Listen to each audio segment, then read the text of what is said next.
Seringkali perempuan diposisikan sebagai lian di dalam masyarakat. Di obrolan kali ini, aku kedatangan bintang tamu yang sangat istimewa. Beliau adalah Pak Dipa Nugraha, dosen dari Universitas Muhammadiyah Surakarta, sudah S3 PhD di luar negeri Australia. Betul ya Pak? Kali ini kita akan ngobrol tentang masalah perempuan, atau mungkin penonton juga sudah tahu tentang feminis. Kita akan ngobrol banyak dengan Pak Dipa. Tapi sebelum kita ngobrol banyak, boleh Pak sedikit kenalan untuk penonton video ini? Oh iya, boleh. Nama saya Dipa Nugraha, tadi sudah disebutkan oleh Bu Risma. Saya pengajar di Prodi Bahasa dan Sastra Indonesia, Pendidikan Bahasa dan Sastra Indonesia, FKIP UMS. Kemudian saya alumni dari Monash University. Anak satu. Ya, saya tinggal di Palur. Itu saja saya pikir. Ya, untuk perkenalan diri saya. Oke, ya. Pak. Untuk mengajar sendiri sudah berapa lama di UMS? Kalau di ceritanya sebenarnya agak panjang ya. Saya sebelum di UMS sudah pernah mengajar di beberapa kampus lainnya di Solo Raya. Kemudian saya masuk UMS itu 2011 bulan Desember. Baru 2019 saya pindah ke Prodi Pendidikan Bahasa dan Sastra Indonesia. Ya. Jadi kalau di PBSI, Prodi PBSI ya, itu sejak 2019. Tapi kalau di UMS sejak 2011. Begitu. Jadi memang pengalaman meneliti, mengajar Pak Dipa ini memang sudah luar biasa sekali, teman-teman, jangan meragukan. Nah, kalau kita ngobrol ya Pak tentang mengenai perempuan, konstruksi masyarakat sebetulnya, mungkin teman-teman yang nonton video ini pengen tahu sebetulnya feminis itu apa sih Pak? Kenapa menjadi perbincangan di barat dan juga di timur? Karena Pak Dipa ini tentu ahlinya. Iya. Jadi kalau kita bicara feminis, kita tentu saja bicara feminisme ya. Feminisme itu kan secara mudah itu kan, kalau isme itu kan gerakan. Jadi feminisme itu sebenarnya gerakan yang berusaha meningkatkan status perempuan di masyarakat, berusaha memberdayakan perempuan ya. Jadi ada kegelisahan, ada kesadaran baru terkait dengan posisi perempuan yang tadi yang sudah disebutkan oleh Bu Risma, diliankan di masyarakat ya, termarginalkan, tersubordinasi dan seterusnya dan seterusnya.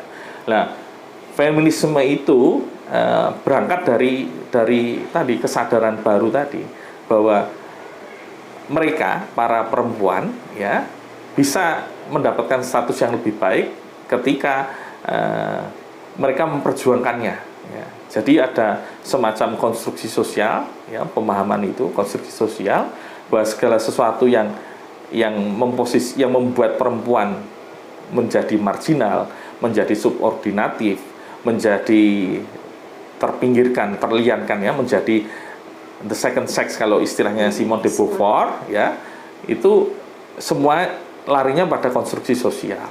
Sehingga perjuangan tadi tidak hanya melalui gerakan, tapi juga di dalam diskursus mereka menggaungkan tadi bahwa segala sesuatunya ini hanya konstruksi sosial, bisa diubah ya, dan tadi orang-orang yang berada di dalam gerbong feminisme sebutannya feminis ya, itu.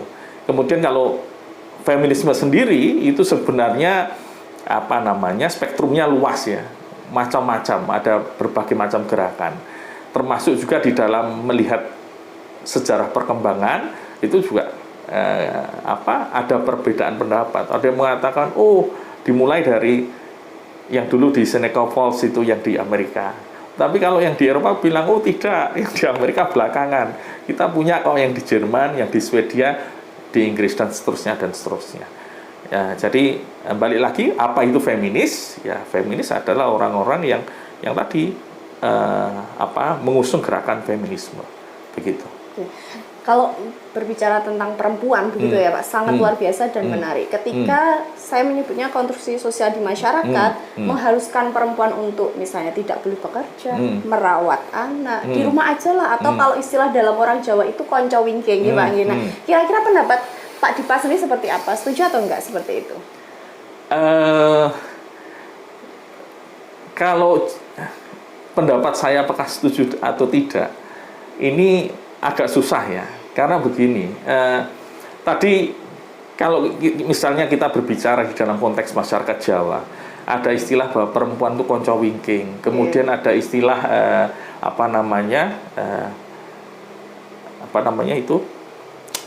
ada mencuci mana ya, masak ya, 3M itu kan, bahkan ada yang 5M juga kan begitu.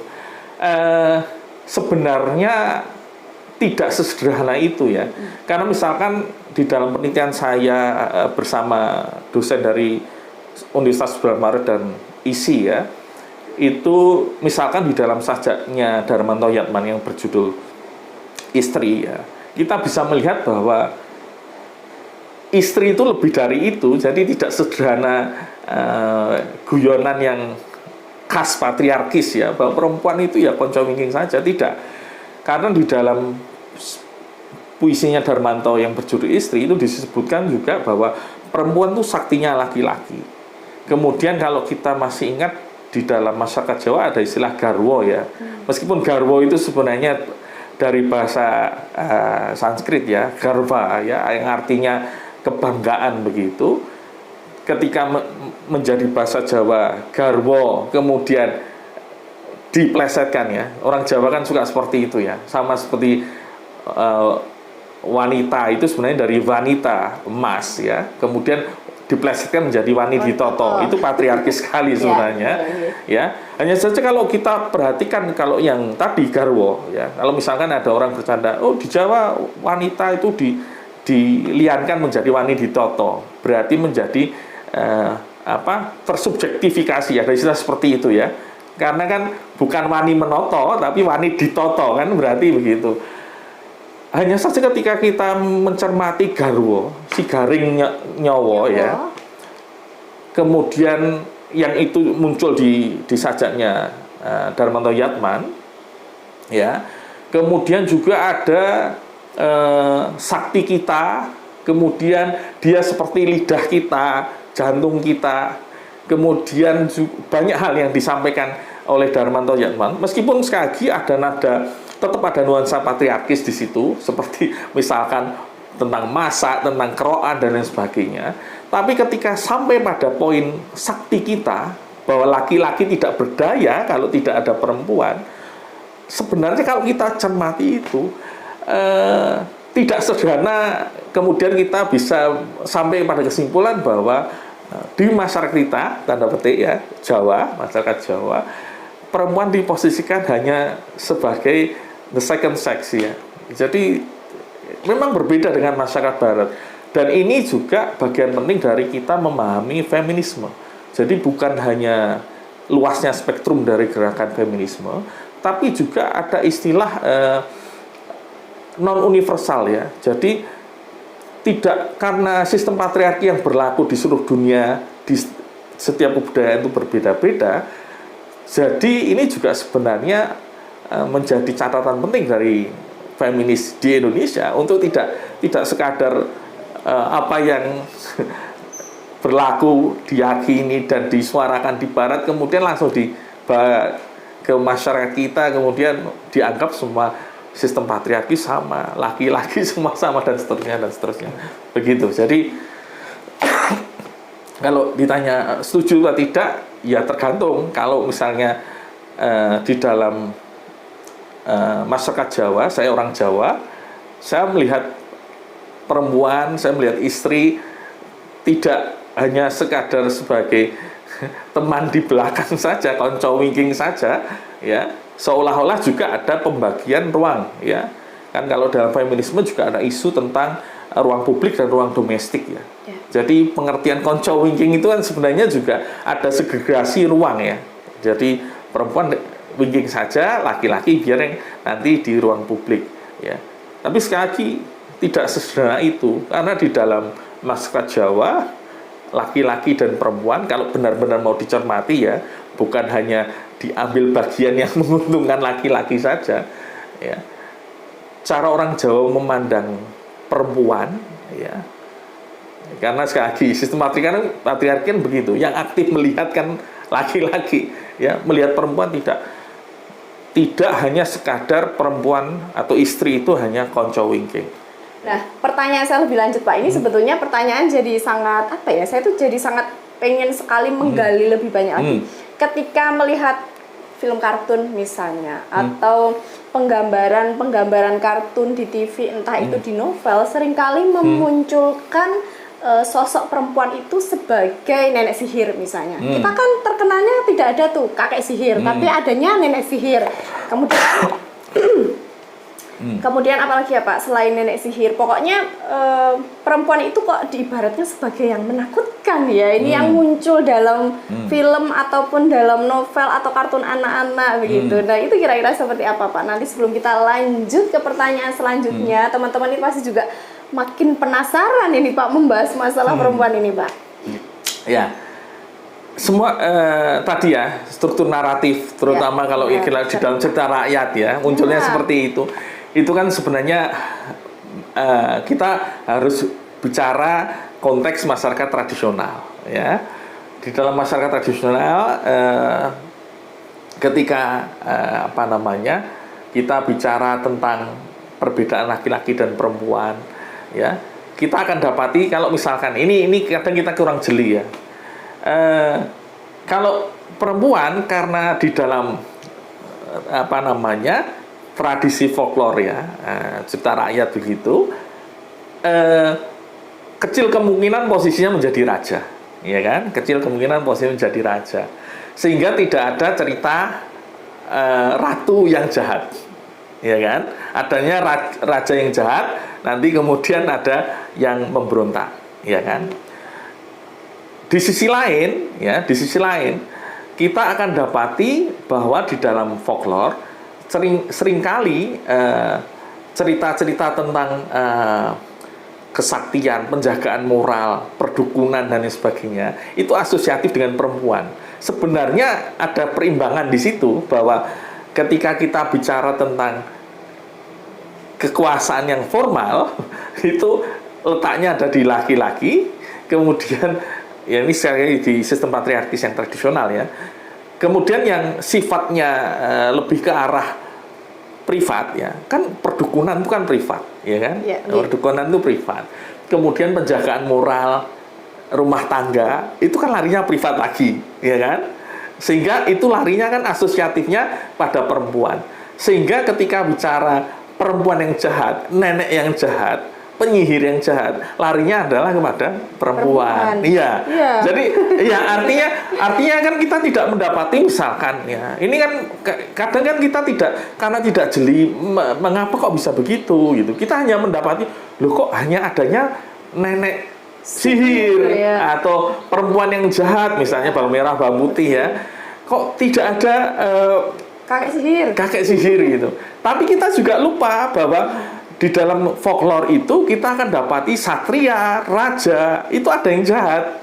Kemudian nanti ada satria atau raja yang baik yang mengalahkan ini. Ya karena tadi di dalam situasi formal, ya formal itu ya terkait dengan kekuasaan, kerajaan. Karena dulu itu tidak lazim perempuan memiliki kuasa di dalam konteks yang seperti itu. Yang muncul adalah laki-laki. Sedangkan yang sifatnya privat, perdukunan, klenik, penjagaan moral, ya kan? Kan bawang merah, bawang putih itu kan lingkupnya domestik. Loh, kok saya baru sadar? Ya makanya kita harus melihat sesuatu itu harus benar-benar dicermati, tidak hanya satu sisi saja. Kemudian perdukunan, ini kan ranahnya privat. Kemudian yang muncul adalah tadi perempuan jahat, gitu, perempuan jahat. Tapi bukan berarti juga tidak ada perempuan baik juga sebenarnya ada. Sama juga kan kalau kita tadi sudah saya sebutkan ya, kok tidak ada kalau misalnya kita tidak berhenti sampai feminisme ya, tapi meluas pada kajian gender. Mengapa sih kok tidak ada ratu yang jahat misalkan? Mengapa kok tidak ada satria perempuan yang jahat? Ya kan? Ya karena tadi cerita itu muncul karena konteks sosialnya seperti itu. Mungkin beda dengan sekarang. Sekarang guru yang jahat itu bisa laki-laki, bisa perempuan. Ya. Karena laki-laki perempuan bisa mengakses posisi itu ya.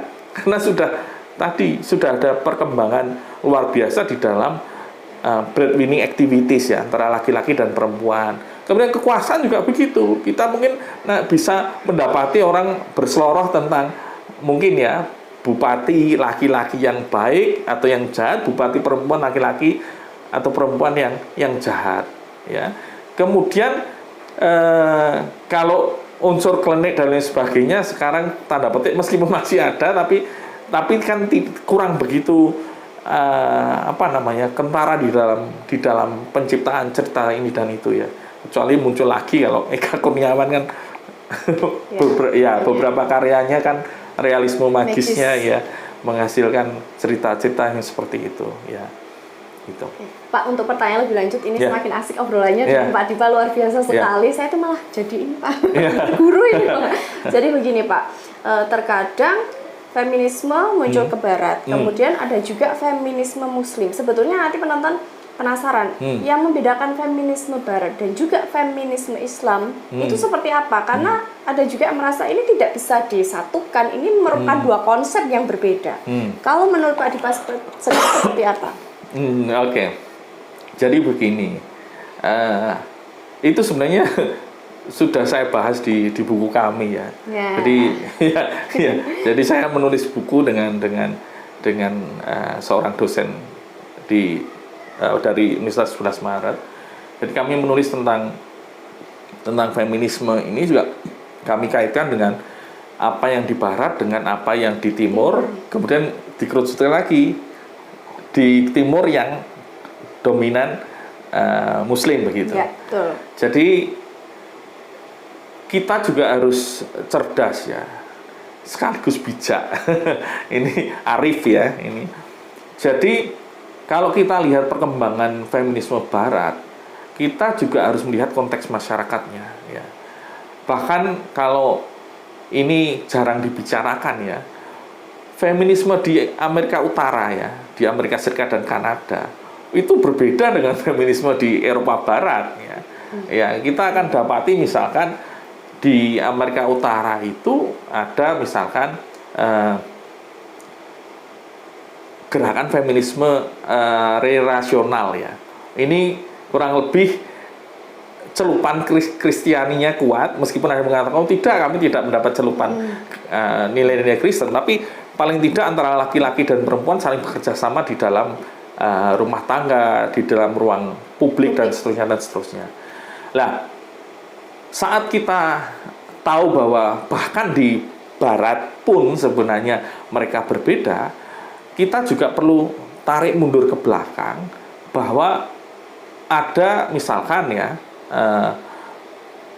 sejarah masyarakat yang dipengaruhi oleh tradisi Yudeo-Kristen ya. Itu. Kemudian yang lainnya lagi ya, kita bisa dapati misalkan Helen Sixos itu mendapat kritik dari banyak feminis lainnya ya. Sama-sama di barat dikritik ya. Karena dianggap tidak masuk di akal. Kemudian karena dianggap kemudian akan melahirkan masyarakat yang membenci laki-laki dan seterusnya. Bahkan mungkin tanda petik seolah-olah juga mendorong lesbianisme dan seterusnya. Kita juga tadi saya sudah sebutkan ada latar belakang masyarakat yang dipengaruhi oleh nilai-nilai Judeo-Christianity ya. Jadi kita bisa melihat misalkan di dalam tulisan-tulisan feminis barat, mereka seringkali berbicara tentang Bible.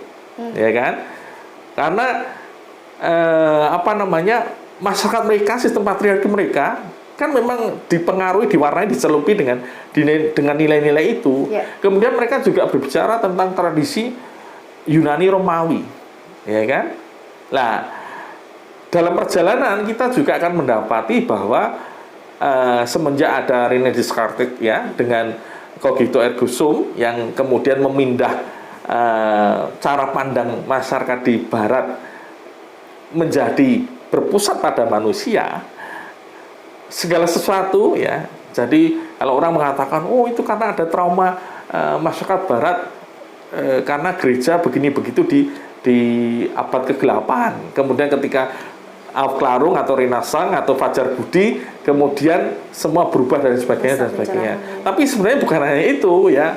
René Descartes itu kemudian melahirkan cogito ergo sum, saya berpikir maka saya ada, itu juga membalik segala sesuatu yang sebelumnya bicara Tuhan, kemudian sekarang fokusnya adalah manusia. Fokusnya adalah manusia. Nah, feminisme di Barat juga seperti itu.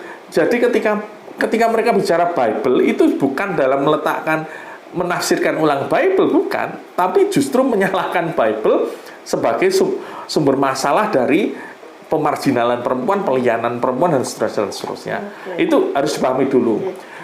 Kemudian ketika kalau di Barat begitu, kemudian kalau di Muslim bagaimana gitu. Itu yang seringkali menjadi pertanyaan, karena kadang-kadang Barat ini teorinya nggak relevan untuk kita terapkan di Timur. Ini nggak cocok ini ya, gitu Pak. Iya. Jadi tadi yang saya sebutkan itu juga memengaruhi pandangan dunia. Dari pandangan dunia yang tercelupi tradisi Yunani Romawi, tradisi Yudeo-Kristen, kemudian menjadi sekuler, berpusat pada manusia. Nah, ketika Muslim mendapati feminisme ini, memang ada banyak maksudnya ada banyak posisi ya. Ada istilah misalnya feminisme, saya juga agak kesulitan ketika memisahkan antara muslimah ya, sebenarnya tidak harus muslimah ya, bahkan ada muslim juga atau muslim saja, bukan bermaksud tanda petik seksis ya, wah muslim, muslimah tidak dibicarakan. Nah, jadi bahasa itu kadang susahnya di situ. Muslim dan muslimah. Iya, orang Islam gitu saja ya. Orang Islam yang kemudian mengadopsi feminisme itu memang ada yang membeu pikiran-pikiran Barat ya. Ada yang membeu, ada juga yang kemudian mengadopsi dengan sedikit perubahan pikiran-pikiran Barat di dalam membaca ulang Quran, bahkan merevisi Quran. Ada yang seperti itu ya. Jadi bicara sejarah dan hadis ya, kemudian mengkritik hadis ya. Nah, itu bisa kita dapati misalkan di dalam tulisan-tulisannya Rifat Hasan maupun Fatimah Mernisi ya.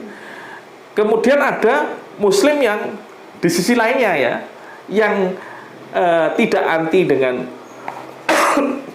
apa dicita-citakan oleh feminisme ya, tapi berhati-hati ya, jadi cerdas dan arif ya di dalam menerima ide ini ya.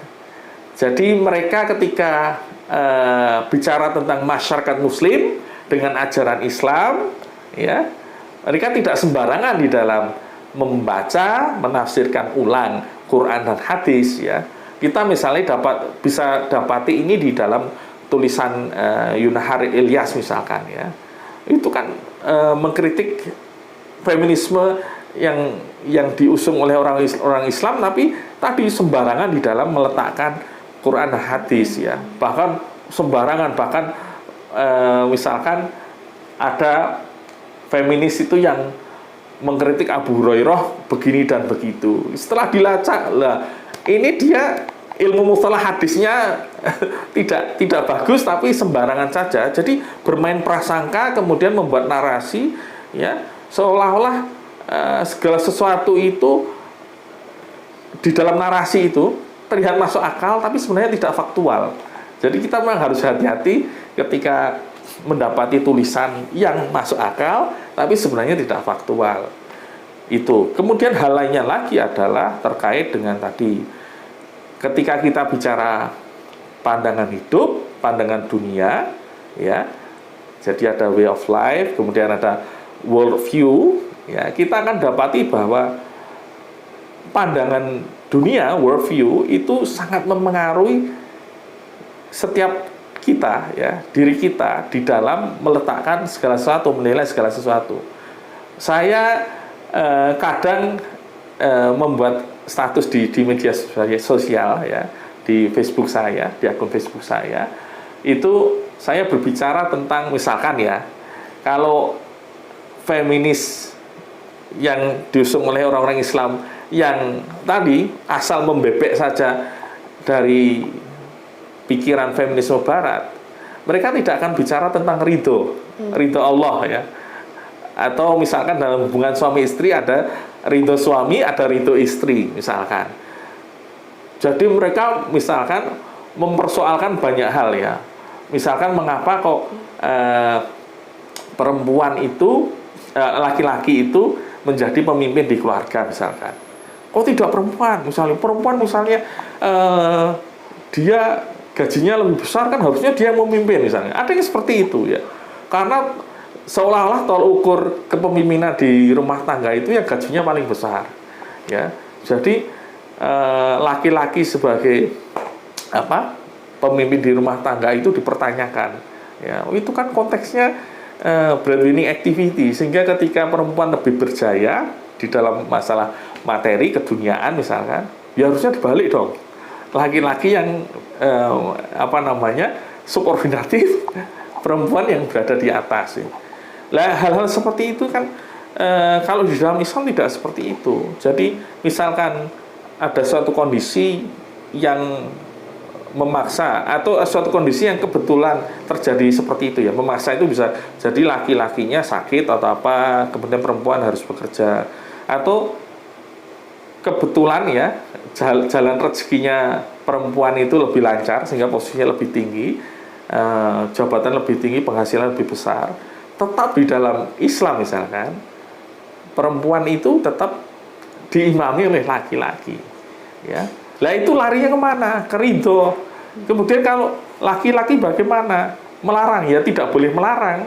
Untuk misalkan situasinya memang begitu, harus perempuan keluar mencari nafkah dan lain sebagainya. Ketika posisi lebih tinggi ya diapresiasi ya, mereka saling menghormati.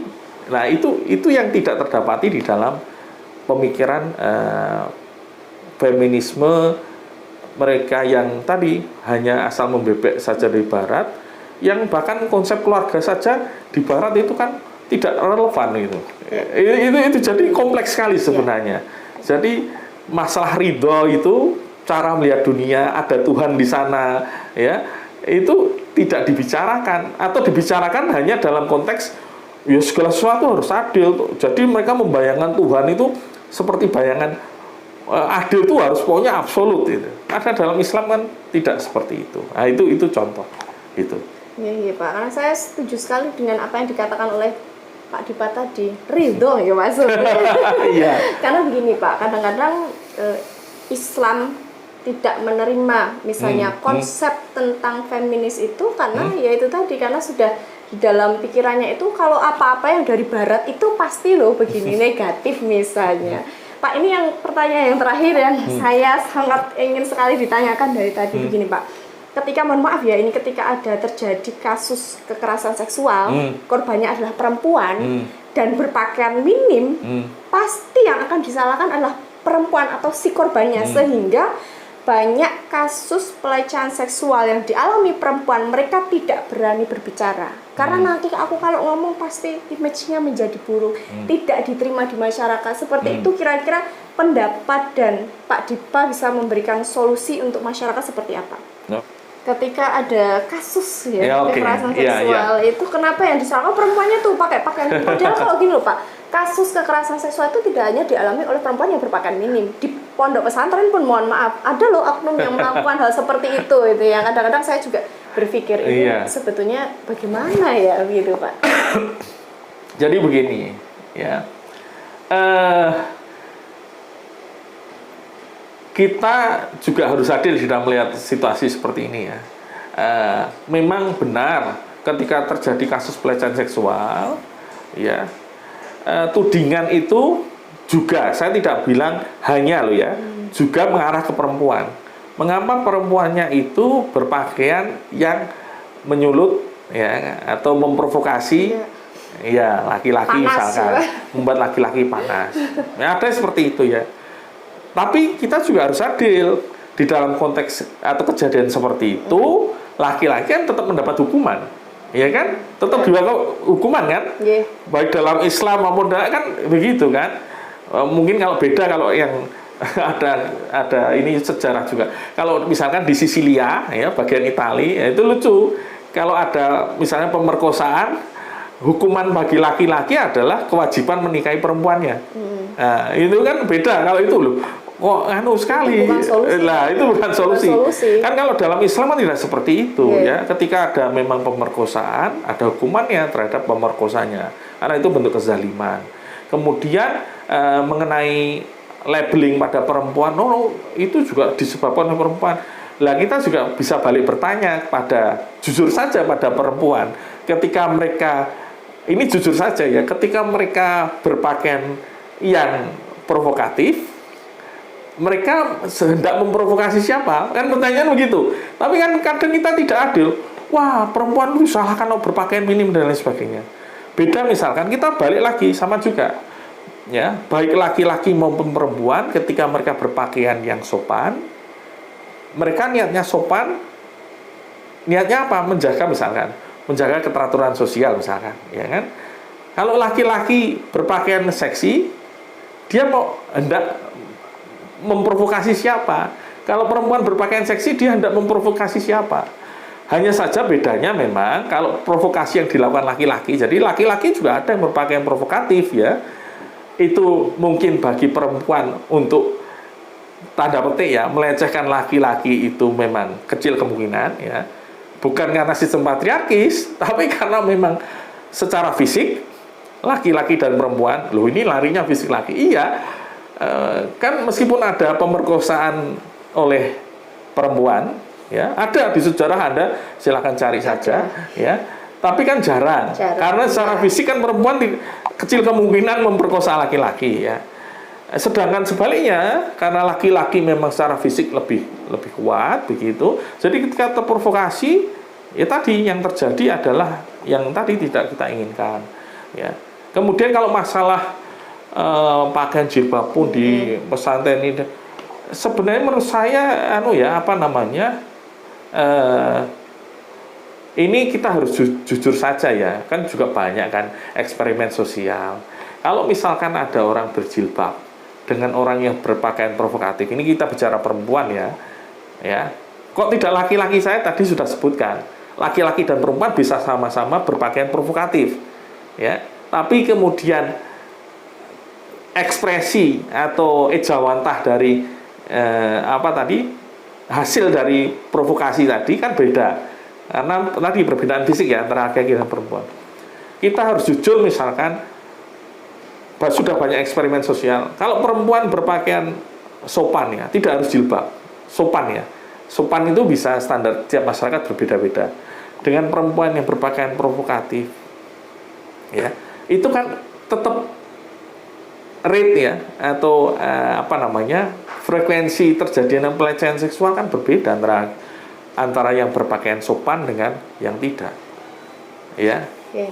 Tapi begini Pak, mohon maaf saya, obrolannya ya makin ibaratnya makin panas. Ada yang pernah nyeletuk ke saya begini. Tapi begini, Bu Risma, di Barat itu mereka pakaiannya juga minim-minim, tetapi kenapa kok angka ibarat kata pelecehan seksualnya sangat minim begitu Pak? Sedangkan kita misalnya banyak yang mayoritas muslim, banyak yang berjilbab. Kenapa kok banyak kasus-kasus yang seperti ini dan pada akhirnya ketika ada korban perempuan sebagai kasus terkena kasus ya pelecehan seksual, mereka nggak berani berbicara karena takut saya nanti pasti tidak diterima di masyarakat begini begitu Pak. Banyak sekali lah ya istilahnya seperti itu. Iya, itu kan sebenarnya permainan narasi saja. Jadi begini. Kenapa Pak bisa? Iya, jadi begini sama juga misalkan. Mengapa di Indonesia kok koruptor banyak yang muslim? Kan jawabannya sederhana. Lah di Indonesia tuh mayoritas muslim di atas 70% ya. Meskipun ada yang menyebut 80% ke atas, tapi saya pakai angka yang terendah saja lah, 70% ke atas. Ya. Karena watak manusia tidak peduli agamanya apapun, itu terkait dengan uang itu tanda petik ya, potensi untuk melakukan korupsi itu bisa dikatakan sama ya. Jadi permainan narasi bahwa lu kok banyak muslim yang koruptor berarti muslim itu memang gampang korupsi ya, itu salah cara melihatnya. Sama juga misalkan ya, kok kalau di Indonesia itu nyatanya jilbaban juga banyak yang mengalami pelecehan seksual. Nanti dulu harus dilihat dulu ruang publik atau Ruang di privat. dalam komunitas tertentu atau ruang privat. Misalnya dalam pondok pesantren itu kan tertutup, komunitas tertutup ya, bisa dikatakan privat begitu. Terjadi pelecehan seperti itu, ya kan beda dengan publik ya. Ruang publik ini sama juga misalnya. Loh kalau di barat kok beda. Lihat di barat karena memang apa namanya sejak dulu ya. Jadi sejak tahun mungkin sekitar tahun 60 kan kalau di Amerika itu revolusi seks sekitar tahun 60-an ya. Kemudian juga merembet kemana-mana. Jadi ada banyak hal yang secara kompleks bisa kita kelindangkan ya. Mulai dari cara berpakaian perempuan, kemudian apa sih definisi pelecehan seksual itu, kemudian jumlah pelecehan seksual yang dilaporkan dengan yang tidak, itu kita bisa berdebat mungkin berhari-hari tentang itu ya. Jadi di barat orang berpakaian seksi menurut kita bisa kita sebut provokatif tapi aman-aman saja. Ya nanti dulu di sana memang istilahnya sudah seperti itu. Sama juga misalkan kita balik ya, misalkan zaman dulu banyak muslimah di Indonesia belum memakai jilbab seperti sekarang ini ya. Ya alhamdulillah ya, saya sebagai muslimah alhamdulillah sekarang banyak muslimah yang jilbabnya sudah berjilbab ya. Apakah kita juga mau membandingkan itu? Oh, zaman dulu apa namanya ketika banyak muslimah ya atau sebut saja banyak orang Indonesia belum berjilbab. Pemerkosaan di Indonesia kok banyak ya? Padahal di barat pakainya seksi. Loh, lihat. Kan kita membandingkannya bukan apple to apple. Karena pakaian sopan Indonesia misalkan tahun 80 ya dengan pakaian yang lazim dipakai perempuan di barat yang kita sebut seksi itu di tahun 80 ya. Kita pakai tahun yang sama. Kita bisa mengatakan di barat pakaiannya seksi, pemerkosaan tidak ada. Minim. Ya masalahnya bukan tidak ada. Karena sebenarnya ada, saya pernah membahas ini ya di salah satu status saya. Juga ada tradisi di barat untuk apa namanya diperkosa, dilecehkan seksual itu tabu sebenarnya. Ya. Serius, Anda kalau apa namanya baca banyak artikel, kemudian apa namanya mengamati produk budaya pop mereka, kita akan dapati bahwa perempuan di sana di barat ketika mereka diperkosa, dilecehkan, itu juga tidak segampang itu untuk kemudian speak up. Oh tidak, mereka juga malu gitu.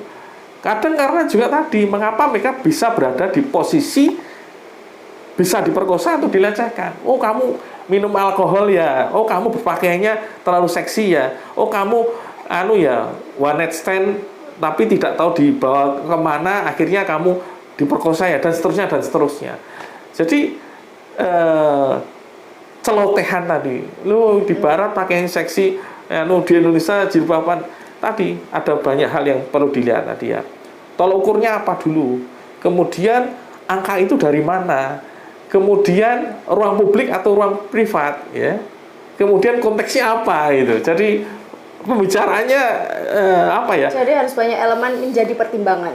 Iya, hanya saja di masyarakat kadang memang ada beberapa orang yang memang menggaungkan narasi seperti itu karena mereka hendak mengejar proyek gitu, atau memang hendak mengkampanyekan sesuatu, dan itu tanda petik ya sah-sah saja ya begitu. Iya Pak. Tadi yang terakhir sepertinya belum terjawab. Ketika seorang perempuan menjadi korban, mereka tidak berani melapor karena konstruksi di masyarakat mungkin ya Pak menganggap bahwa kamu tuh nanti malu-maluin keluarga misalnya. Jadi nggak banyak yang berani melapor atau berbicara, atau kalau istilah anak sekarang banyak speak up itu nggak berani karena pada akhirnya nanti mereka juga yang disalahkan begitu misalnya Pak. Sebenarnya itu juga agak kompleks ya, agak pelik ya. Karena begini, pengalaman traumatik itu kadang butuh proses untuk berani mulai berbicara. Ya, itu satu. Kemudian yang kedua, tadi loh, posisi menjadi korban ya. Itu maaf.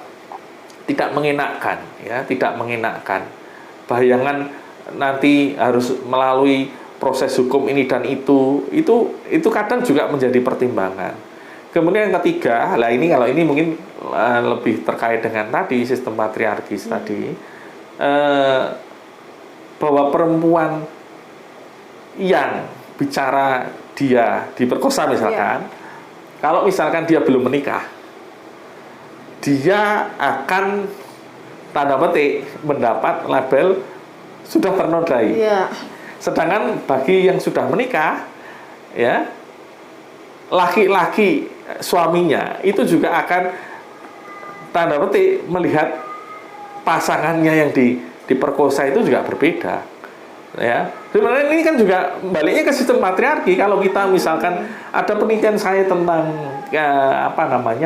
Agni Pariksa, ya, Agni Pariksa itu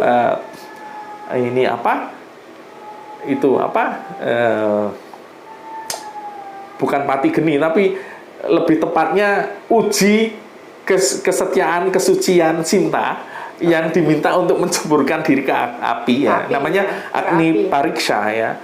Itu kan sebenarnya juga akarnya dari tadi sistem patriarki, bahwa seorang laki-laki itu melihat perempuan itu memang kesetiaan dan kesucian itu luar biasa dilihatnya. Karena tadi baliknya ke sistem patriarki, bahwa perempuan yang sudah disentuh laki-laki lain itu menjadi masalah bagi laki-laki.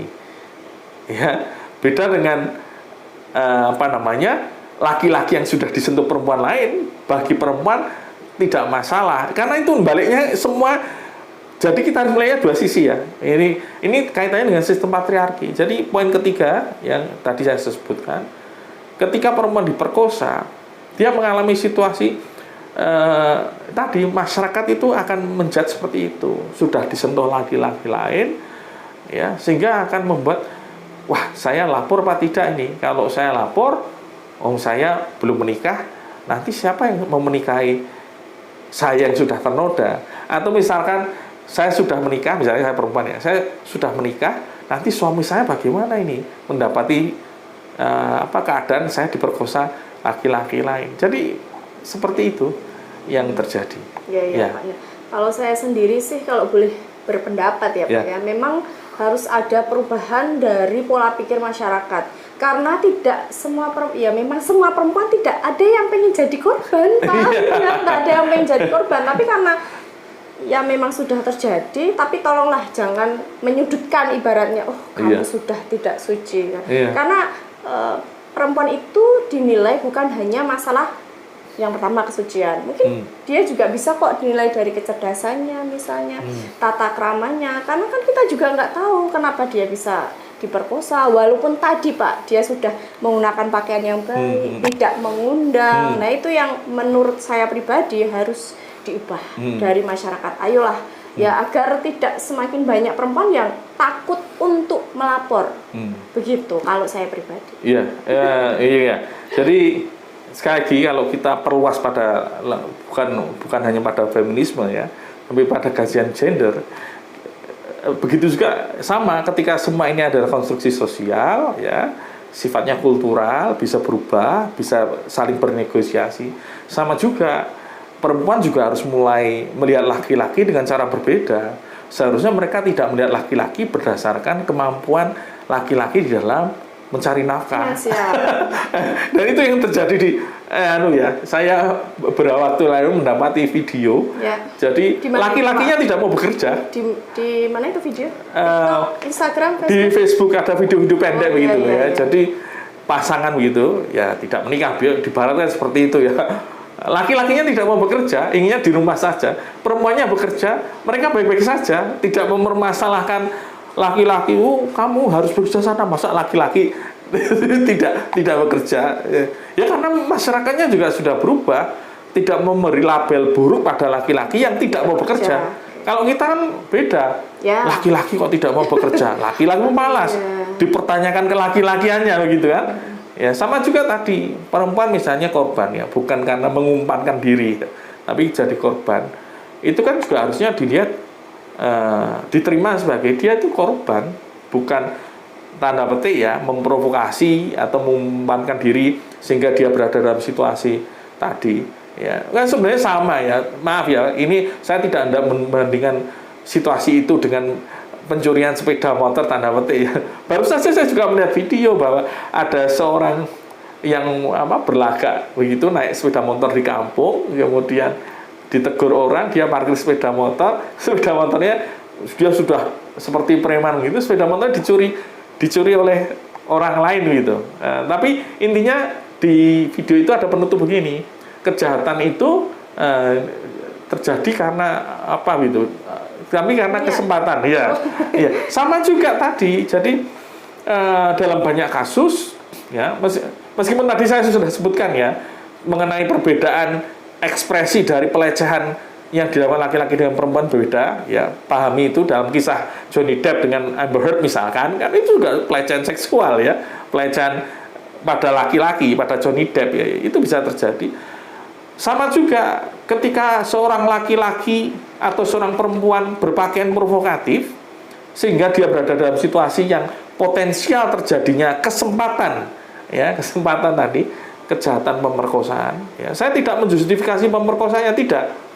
Kita bicara sebab akibat ya. Jadi nekat misalkan berduaan atau di tempat sepi nekat, atau misalnya berpakaian provokatif ya, itu kita mungkin bisa berbicara masalah tadi karena ada kesempatan tadi.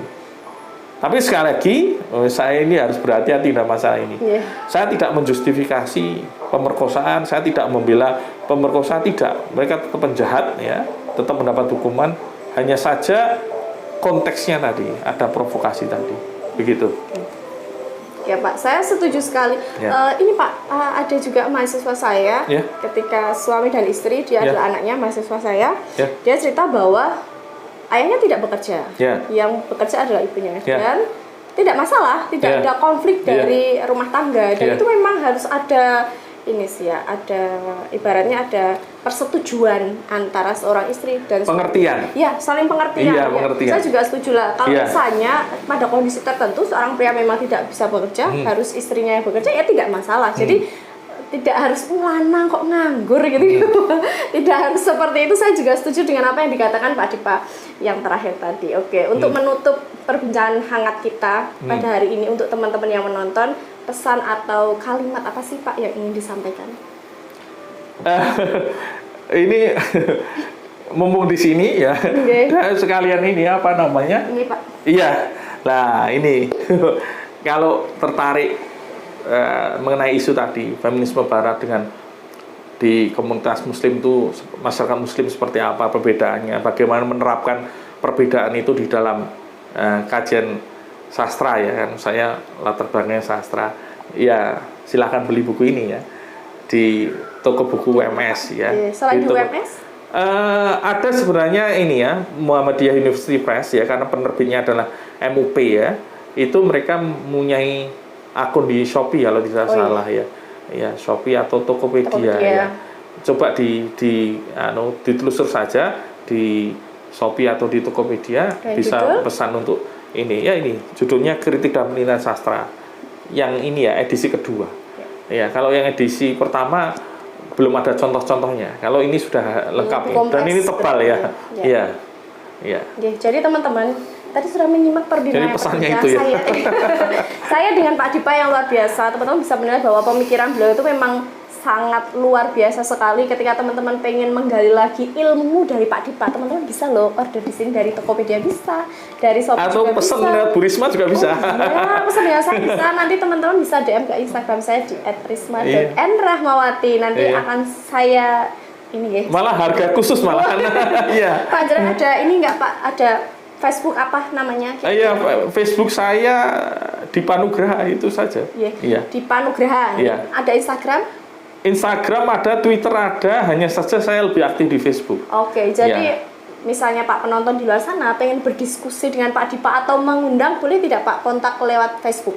Boleh Pak Dipa. saja, silakan Nah, nanti saja. silakan teman-teman yang pengen Iya. berdiskusi lebih lanjut dengan Pak Dipa, pengen bertanya atau pengen mengundang beliau ini sebagai pembicara, silakan teman-teman langsung ke Facebook ini ya, Dipa Nugraha. Nah, Iya. itu tadi seri Obama kali ini, obrolan bersama Risma, saya dengan Pak Dipa.